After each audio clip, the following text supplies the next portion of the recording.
नमस्कार, मी विलास महल्ले. GTV news मराठीच्या या बातमीपत्रात आपलं स्वागत. यवतमाळमधून एक ब्रेकिंग बातमी समोर येत आहे. यवतमाळमध्ये शिवसेना उद्धव बाळासाहेब ठाकरे पक्षाच्या 2 गटामध्ये जोरदार राडा झाला. खासदार संजय देशमुख यांच्या सत्कार सोहळ्याच्या आयोजनावरून शिवसेना उद्धव बाळासाहेब ठाकरे पक्षाचे 2 गट आमने सामने येऊन भिडले.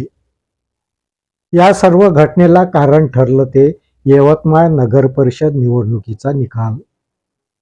यवतमाळ नगर परिषद निवडणुकीमध्ये शिवसेना उद्धव बाळासाहेब ठाकरे पक्ष आणि काँग्रेस यांच्यात युती होऊ शकली नसल्याने दोन्ही पक्षांनी स्वतंत्र उमेदवार उभे केले.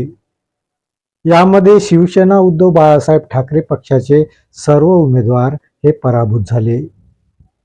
या पराभवाचा ठपका ठेवत संतोष ढवळे यांची शिवसेना उद्धव बाळासाहेब ठाकरे पक्षातून हकालपट्टी करण्यात आली. नगर परिषद निवडणुकीतील पराभवाला खासदार संजय देशमुख आणि जिल्हा प्रमुख राजेंद्र गायकवाड कारणीभूत असल्याची टीका ही संतोष ढवळे यांनी केली.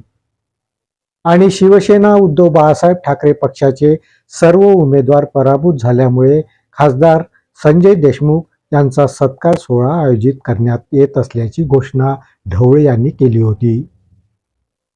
हा सत्कार सोहळा आज यवतमाळातील उत्सव मंगल कार्यालयात आयोजित करण्यात आला होता.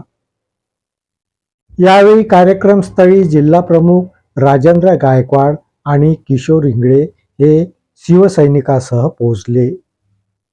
यावेळी संतप्त शिवसैनिकांनी खासदार संजय देशमुख यांचे बॅनर फाडले आणि काही बॅनर हे स्वतः ते घेऊन गेलेत आणि जोरदार घोषणाबाजी केली.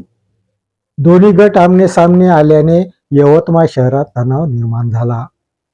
पोलिसांनी वेळीच हस्तक्षेप करून वातावरण शांत केलं. ज्यांची पक्षाने हकालपट्टी केली, ज्यांनी काँग्रेसचं काम केलं ते कसले शिवसैनिक, ते तर गद्दार आहेत अशी टीका राजेंद्र गायकवाड यांनी संतोष ढवळे यांच्यावर केली. राडा व्हायचं पाहिलं म्हणजे शिवसेनेत गटबाजी नाही, शिवसेनेतून संतोष ढवळे याची हकालपट्टी झालेली आहे आणि ती हकालपट्टी झाल्यानंतर हा हरामखोर संतोष ढवळे बेताल वक्तव्य करत फिरत होता. इथं खासदाराचा अपमान करायच्या हेतून इथं येणं खासदाराचा कार्यक्रम ठेवला फोटो लावून. खरं तर त्याला अधिकार नाही. शिवसेनेचे खासदार संजय देशमुख यांचा फोटो लावायचा सुद्धा अधिकार नाही, पण हरामखोर शिवसेनेचं नाव घेतो, बाळासाहेबांचं नाव घेतो आणि स्वतःचं पोट भरतो. अशा हरामखोर कार्यकर्त्याला शिवसेना स्टाईल दाखवायला इथं यवतमाळ जिल्ह्याची शिवसेना आली होती. काय नेमका प्रकार इथं आज या ठिकाणी झाला? या ठिकाणी आम्हाला दिसलं की संतोष ढवळे यांनी त्याचे बेताल कार्यकर्ते इथं खासदार अपमान करणार आहे असं आम्हाला माहीत पडलं आणि शिवसेनेचा अपमान करणारा हे शिवसेनेला आव्हान देण्याची भाषा करत होता. त्याला आज आम्ही त्याची जागा दाखवून दिलेली आहे. हे एकनिष्ठ शिवसैनिक म्हणवत आहे. शिवसैनिक काही नाही, ते गद्दार आहे साले, हरामखोर. शिवसैनिक कसले आले? गद्दार आहे साले.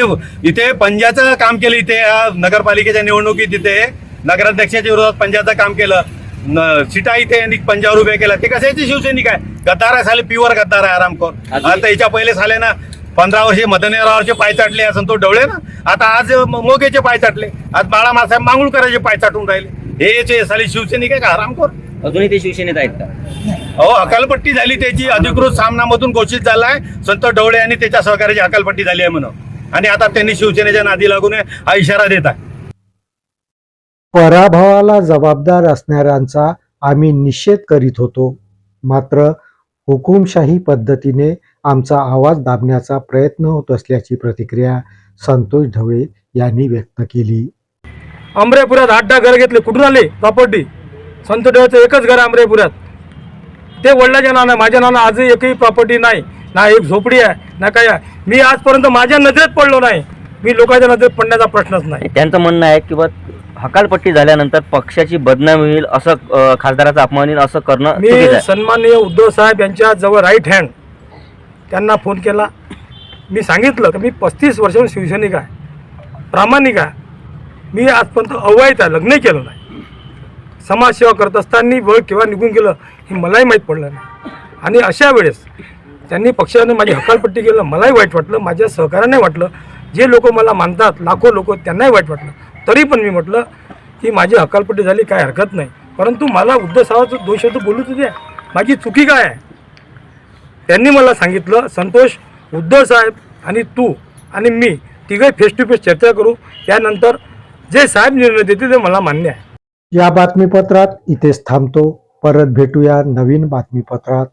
तोपर्यंत पाहत राहा GTV न्यूज मराठी. नमस्कार.